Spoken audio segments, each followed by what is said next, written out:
Actually, I'd be curious, just a couple questions for the group. How many folks are here because they're looking for ways to speed up their product development cycle within their company? Is that the primary? Okay.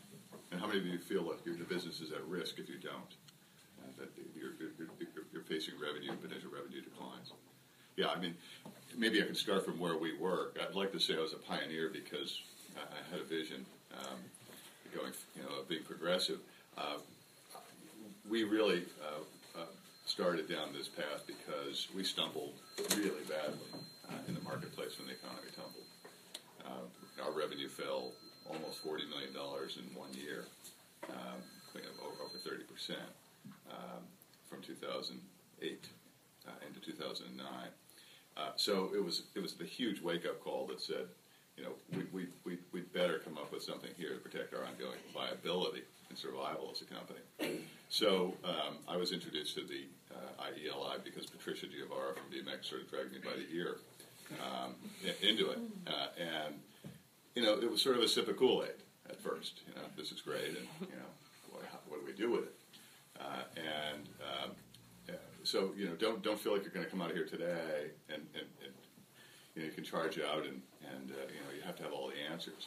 I would encourage everyone to attend an IELI. I know Sasha has been there. How many of you have attended one of the 3 days? Okay. If you can't make a 3 day, it seems like a lot, but if you can't make a 3 day commitment, then you're kidding yourself about your commitment to driving any kind of really new thinking. And if the senior leadership of the company can't make 3 days to go, I would question the commitment of the senior leadership of your organization to try and drive this innovation. So it's really, really critical that you make that commitment and go. And again, it won't. You can come out of there tremendously excited, but then it takes work. Now we've sent over 50 people so far to the 3 day leadership, and it still takes time for it to catch on. But what's really, really begun to happen in my company is we have begun to drive down fear and risk and increase speed dramatically. I always thought we were relatively fast product development folks. 2 years was our average life cycle. And if you think about our types of products, they have the potential to injure and maim. So you certainly want engineers thinking about them for a while and working on them. But 2 years was a relatively fast cycle for a company our size. We're down to 6 months now.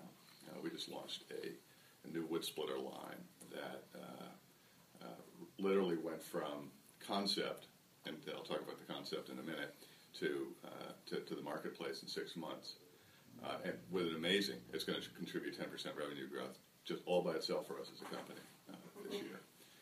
And we now have more in our product development pipeline than at any time in our 25-year history. So, the behaviors are beginning to happen. And so my mantra has been internally, look, there's going to be a lot of lemons here. That's part of driving out the fear, is letting people throw the lemons on the table. And if you can minimize the risk of taking them through, you can never get hurt that badly. So we have stepped up our what we call our innovation pipeline, or borrowing the phrase from IELI.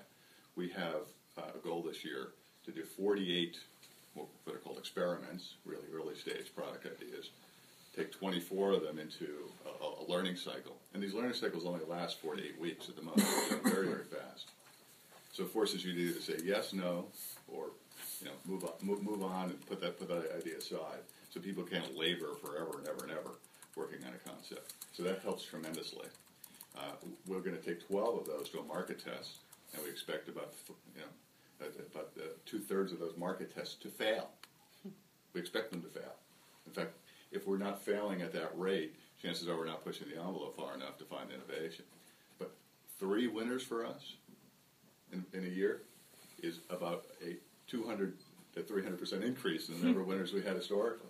So, my feeling within our organization is we are getting everyone to love failing, because failing means that we're engaging in all the right behaviors that are going to lead us to succeed, and that ultimately we're going to have far more success by going through this approach than we ever had in the past. I think I'll just say one more thing. I'll take your question. You talked about create, communicate, and commercialize. I think we got hung up throughout our history on being great creators. Right? We had to come up with a novel new idea. And the reality, the most liberating thing that we learned through these processes, we actually have really good communicate and commercialize skills. And sometimes if you can focus on those, there are a lot of ideas out there in the world. And I think one of the techniques that we've benefited most from learning through IELI is called mining. And it's really getting out there and probing around and inviting ideas from your customer base, looking for them actively, looking through patent files. Frankly, the wood spoiler line that I talked about was not created here. It was a concept that had been created 20 years ago. I own one of the originals. You own one of the originals? Okay. the Smart Split? Yeah. It just was never commercialized well. So we saw the opportunity, and we found it on YouTube, right? Literally found it on YouTube. Someone found the videos. Look at this, isn't this cool? Yeah, it's really cool. Did a quick market test. Wow, customers think it's cool. Take it right to the marketplace. So don't get hung up on the idea that you have to sit around, in some room, filled with squishy, balls and whatever. They're going to stimulate you to do that. Go out there and just start looking for ideas, and you'll find them. And so focus on the communicate and commercialize skills. So.